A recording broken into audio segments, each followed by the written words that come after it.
Você já parou para pensar que a sua fé pode custar muito mais do que você imagina? A palavra de hoje te mostra que o reino de Deus não é para curiosos, mas para os comprometidos. Bom dia, eu sou Luiz, criador do Vibes e Versos, e esse canal é para quem quer ouvir Deus do jeito mais simples e verdadeiro, direto para o coração. Eu te convido a ficar comigo até o final do vídeo, porque essa palavra pode transformar o seu dia. Se inscreve no canal, nos siga nas redes sociais, comenta. O seu comentário pode levar esse vídeo para mais pessoas que possam se identificar com a palavra do dia. E compartilha também. Em nome do Pai, do Filho, do Espírito Santo. Amém. E hoje a liturgia nos apresenta com a primeira leitura Sabedoria, capítulo 9, do versículo 13 a 18. O salmo de hoje é capítulo 89 ao 90. A segunda leitura é Filemão, capítulo 9, versículo 10, do 12 a 17. E o evangelho de hoje é Lucas, capítulo 14, do versículo 25 a 33. Agora a gente pode passar para a primeira leitura. Agora na primeira leitura, em Sabedoria capítulo 9, versículo 13 a 18, o livro nos traz uma reflexão profunda sobre o nosso limite humano, algo que a nossa geração muitas vezes não gosta de admitir. O texto questiona quem pode conhecer o desígnio de Deus em um mundo que busca respostas em 1000 lugares, em coaches, em gurus e confia apenas na própria inteligência. Essa leitura nos lembra de uma verdade fundamental. A nossa mente é frágil e limitada. O próprio autor compara a nossa razão a uma tenda frágil e a nossa alma a um corpo corruptível que arrasta para baixo. Essa não é uma crítica, mas é um realismo. Nossa sabedoria humana, por mais brilhante que seja, é incapaz de alcançar os mistérios de Deus. É como tentar entender o universo inteiro olhando por um buraco de fechadura. Por isso a leitura é um convite humilde a reconhecer nossa impotência e buscar a fonte de toda a verdade. E qual que é a solução para isso? O próprio texto nos dá a resposta.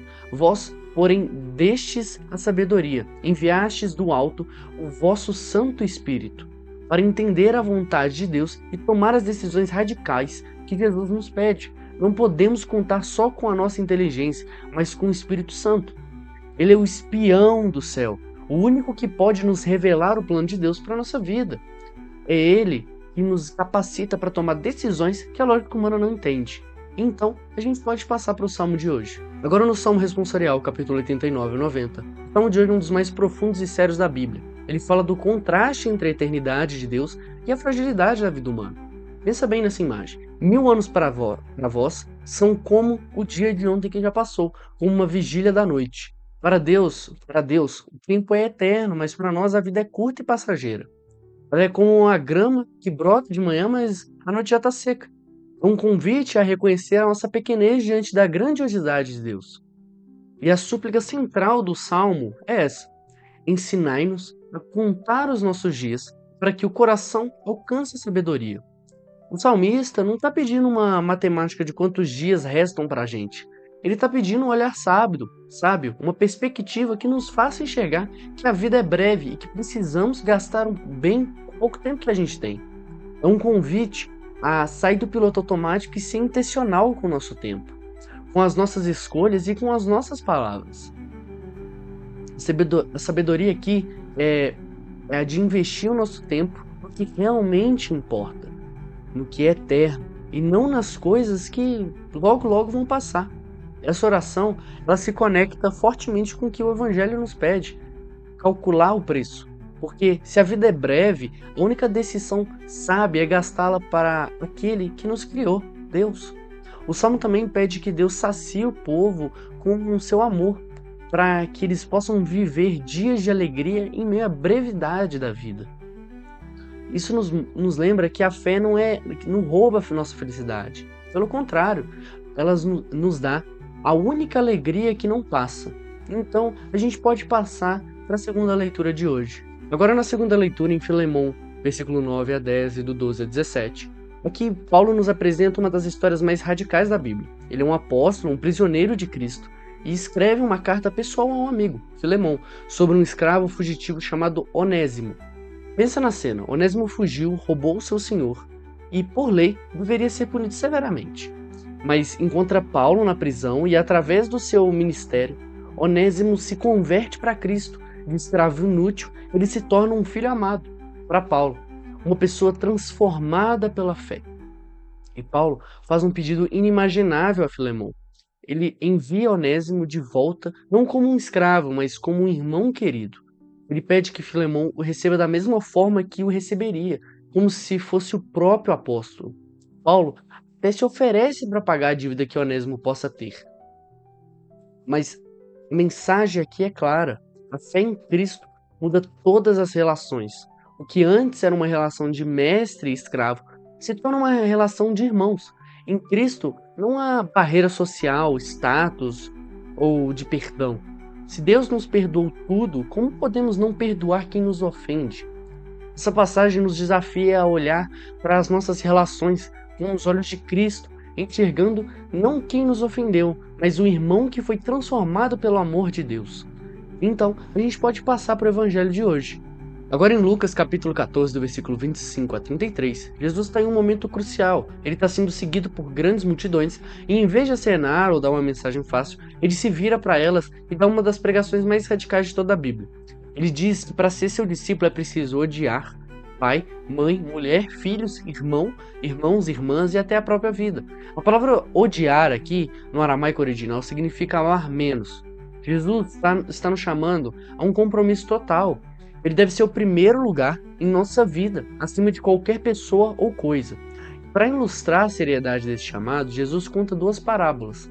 A primeira é a de um homem que quer construir uma torre, e ele nos pergunta: quem começa a construir sem antes calcular o preço? Se ele não tiver o suficiente para terminar, será motivo de zombaria. A segunda é a de um rei que, antes de ir para a guerra, calcula se tem exército suficiente para vencer o inimigo. Se ele não tem, é melhor pedir paz. O recado é claro: a fé não é um hobby, nem algo que se vive pela metade. Ela é uma escolha consciente e total. A fé é a nossa torre e a nossa salvação, é a nossa guerra. Não dá para começar e não terminar. Não dá para ir para a batalha com um exército menor do que o do inimigo. A nossa força, a nossa capacidade, o nosso amor devem ser todos de Deus. Esse evangelho nos confronta profundamente. Muitas vezes vivemos em função de aplausos, escolhemos lugares, amizades e até ações pensando no que vamos receber em troca. Jesus inverte isso. Grande é quem serve sem esperar retorno.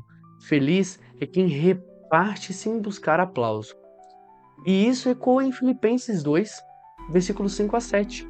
Tende em vós os mesmos sentimentos de Cristo, que, existindo em forma de Deus, esvaziou-se assumindo a forma de servo. A humildade de Cristo é a nossa maior referência. E isso se aplica para a nossa vida de hoje. Qual que é o preço que eu estou disposto a pagar para seguir Jesus? Será que eu tenho servido pessoas que possam me devolver algo? Ou eu tenho aberto espaço para quem nunca vai poder me retribuir? Então, eu te convido a continuar comigo, fica até o final do vídeo, para a gente poder fazer essa oração juntos e você vir abrindo o seu coração para Jesus todos os dias, um pouquinho de cada vez. Senhor, hoje eu te peço a sabedoria para entender que a minha vida é breve e que o teu chamado exige de mim um compromisso radical. Ajuda-me a colocar o Senhor em primeiro lugar, acima de tudo e de todos, e que eu tenha coragem de ser um instrumento da tua fraternidade, amando a todos como irmãos em Cristo. Amém. Obrigado você que está assistindo por ter ficado até o final do vídeo. E se essa mensagem, se essa oração tocou o seu coração, faça dela a tua oração do dia. Comenta aqui embaixo e fale qual parte que mais tocou o seu coração. E compartilha com um amigo. Eu te espero no próximo vídeo do Vibes e Versos, onde a fé e a juventude se encontram. Em nome do Pai, do Filho e do Espírito Santo. Amém. Bom dia.